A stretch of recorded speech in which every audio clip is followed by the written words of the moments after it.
Hello everybody and welcome to a 25 of 2025 reading vlog. However, this is the shortest book that we're reading today, and that is All Systems Red by Martha Wells. I have just gotten off work. It is almost 5 o'clock, and the book itself is only about 3 hours long. Let's look here. It is exactly 3 hours and 17 minutes long. Now, listening at 2.5 speed means I'll probably finish this in about an hour and a half. So we are going to start listening to it on this drive home from work. And I need to have a decompress night. So I'm hoping to just do some like painting or something. Because I'm on the verge of an emotional breakdown. And a mental breakdown. A nervous breakdown. That's the word I'm looking for. I'm just really struggling mentally right now. I don't even want to get into it. You guys don't need to hear all of the details, but I'm very stressed and overwhelmed, and I keep crying all of the time because of this. And things are just really rough. And I would like them not to be. And there's not much I can do about it. And I think that's the thing that's causing me the most harm mentally right now, is that I am stuck and I cannot do anything. I'm going to start crying again. Okay, we're not going to though. So anyway, that's just my state of being. So let's listen to Murderbot. Maybe this, it has such rave reviews, and I've been wanting to read it forever, and everyone talks about it, and then there's the show that's going to come out, so I want to have this read before the show comes out, and no, I can understand the hype. So if you don't know what Murderbot is, the synopsis goes, hold on, it's halfway. It starts in a weird, like the way that the synopsis is here is weird. We have, in a corporate-dominated spacefaring future, planetary missions must be approved and supplied by the company. Exploratory teams are accompanied by company-supplied security androids for their own safety.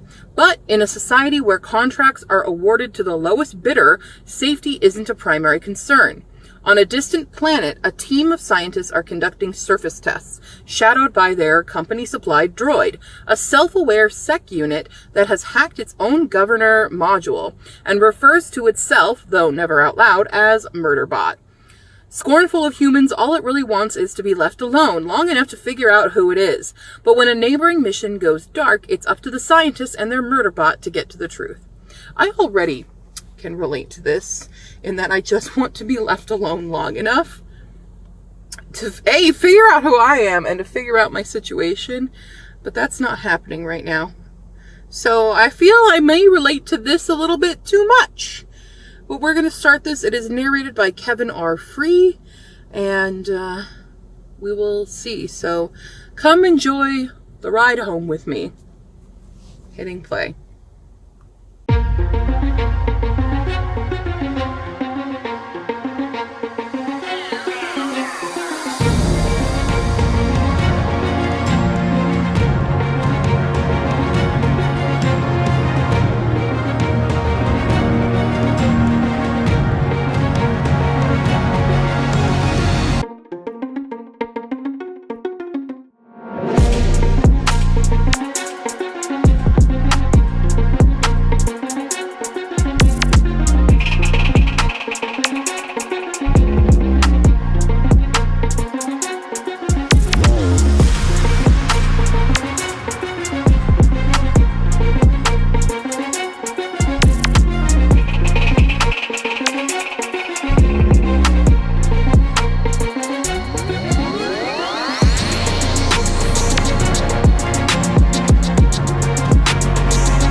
Hi, babies. Hi, babies. Hi. Hi, honey. Oh, goodness. Hello. Can I come in? I gotta come in. Hi. Hi, guys. Hi. Hi. Oh, no, no. Only this one. Only. Oh, no.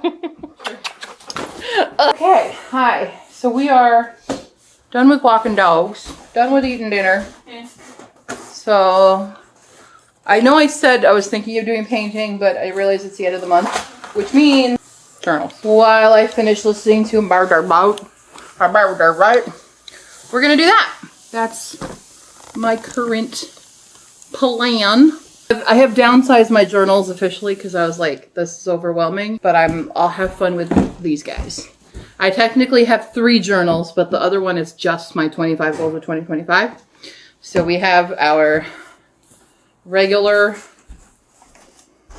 everyday journal. I already sort of started drawing May because I needed to start drawing in my colors, so I'm going to do the title. Do that, and then I will do my reading journal stuff as well while we listen to Murderbot. But I have some fun stickers to place on them and all that jazz. And we have I found my stencils in my box, so we can use our stencils and all that jazz. Okay, cool. We're gonna start that. Hi everybody, I decided to do a little bit of a voiceover here since this vlog is pretty short, considering what I'm doing in the book that I'm reading. I'm just working on my journals, as I stated before. I use all these little PET stickers that I found.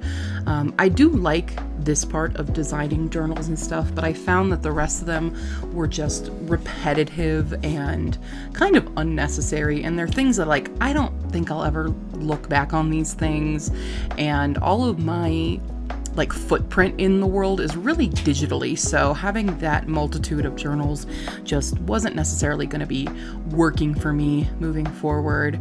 But I do at least like to have my basic journal with my calendar and my task of the day tracker and stuff like that, so I do still get a little bit out of something. I do like my book tracker and stuff, but otherwise I really am just a spreadsheet girly, and I like tracking and you know, checking things off for my life online. So that's kind of what we're doing. But let's talk about Murderbot a little bit here.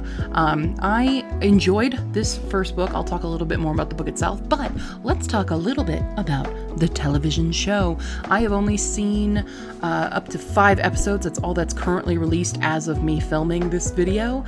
Granted, the video that you are like watching was filmed a while ago, and I'm sorry for the delay on that. Other things have come up. Obviously, I'm no longer in Ohio, and I'm no longer at that job, and I'm still stressed, I will tell you that, but things have definitely changed since then. But with the TV show, I am enjoying it more, but when I first watched the first 2 episodes, I was not totally sold on the actor playing Murderbot. It felt off to me, and this is an interesting experience because Martha Wells, who is the author, is like, you know, he's not a he, you know, he can be any, he's very gender fluid, and so having this not hyper masculine actor, but it was like very clearly a man playing the role, not really having any ambiguity to it, was kind of like, but then again, you think about if people are designing the Murderbots, why they give them faces is a common theme in the story. I'm not too beat up on him at least being presented as male.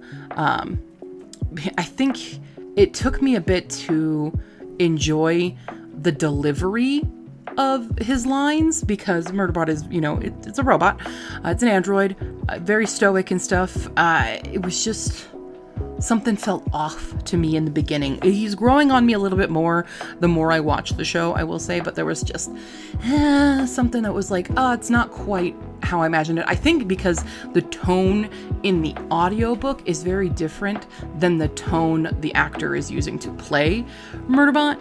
So it's not very, very different, but there's a lot of differences that I'm just like, you know, I feel like Murderbot is more spiteful in the book, and in the show he's a little drier.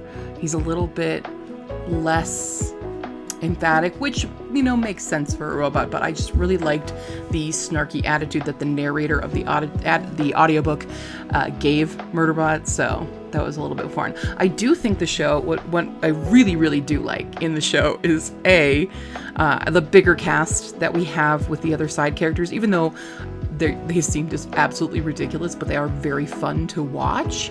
I love that we get clips of the TV show that Murderbot is obsessed with.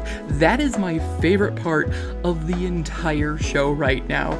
I absolutely love it. It's so funny, and the most recent episode I think was pretty fun as we introduced kind of a new character.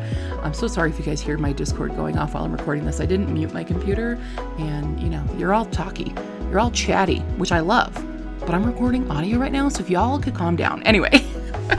But yeah, I am really enjoying the show a little bit more than I did the first 2 episodes. So if you are like me and the first 2 episodes you were kind of like, I don't know how I feel about this, then you try a couple more and just see if you feel the same way. If you're still like on it, you know, do whatever you want to. But I think it is one of those shows that needs a little extra chance to kind of develop itself and kind of adapt to what it's trying to put out there. I don't know if I'm saying that correctly or anything. Sometimes when I do these voiceovers, I just start talking and the video is still playing, so I don't know what else I should be talking about, and so I ramble and then I don't make sense even to myself. So hopefully that's not happening. But I think you just give it a little bit more of a chance. I'm still waiting on hearing how the rest of it will go, especially since these are such short books, and it seems like we're still very much in book 1 with this season. And there are a lot of books in Murderbot right now, so I don't know how they're going to continue the series, if it's going to be like a book a season or something. I do have a gripe, and that is that the episodes are so short. They're like under a half hour each, and they always end right at a moment where you're like, I want to know more. I want the cliff, you know, it's kind of cliffhanger-y, which does make me very annoyed that way. But yeah, that's kind of how I feel about the show, and I'll let Video Q tell you more about how she feels about the book, but it's super fun and all that jazz. And I guess I'll take this time to be like, hey, all the new Herkid people, how you doing? Hope you're enjoying all this weird content, and hope you stick around for the rest of the content. But this is the last vlog that I had pre-recorded. I just hadn't edited before my move back to Colorado. So this is the last you'll see of me in Ohio. The rest is all going to be newer stuff. I've got a lot coming down the pipeline. So I hope you will look forward to that. And I'll let you enjoy the rest of me making my journals with some lovely music, because I have nothing more to say. I'm so good at this. I'm such a professional. Okay, bye. Well, that was the easiest one of these vlogs I've ever had to do. It's so fast. It's so quick. What's funny about this book is, and I feel bad that I'm not giving it 5 stars, just because, like, I need different emotions coming out of me when I give a book 5 stars. This was very, very fun, though. So I am giving it 4 stars. I think what's really interesting is that this is a hard sci-fi, right? We have Murderbot, and there's a lot of like action scenes and fight scenes, and yet the way the prose is, it's cozy as heck. It's just cozy. It's a cozy, hard sci-fi. Action-packed sci-fi, but cozy, you know? And that's kind of what I liked so much about this. Very relatable. Very, very, very relatable of Murderbot, not wanting to deal with people, and I'm uninterested. Why would I read your files? I'm uninterested in you. It's great. So I really liked it. I don't have a ton to say, other than that it was just like, okay, this was kind of the refresh my brain needed, to help kind of reset and get a little bit more back on track mentally for me. So, Murderbot's good medicine. I'll say that. That's the tagline of this video. Murderbot's good medicine. Yeah. Hope you guys enjoyed watching me make my May spreads. I don't know when this is coming out. May might already be over by the time this video comes out. Who knows? I have a lot of backlog. But yeah, there we go. Who knows what next book I'll be reading for my 25 of 2025, because I don't have it planned. But this one has to go back to the library, and I needed to do it now. So we've done it. And it's very quick, and I'm excited to read the rest of the series. And I am excited and intrigued to see how they're going to handle the show, and if the show will feel as cozy as reading the book did. Okay, I'm gonna go now. Bye.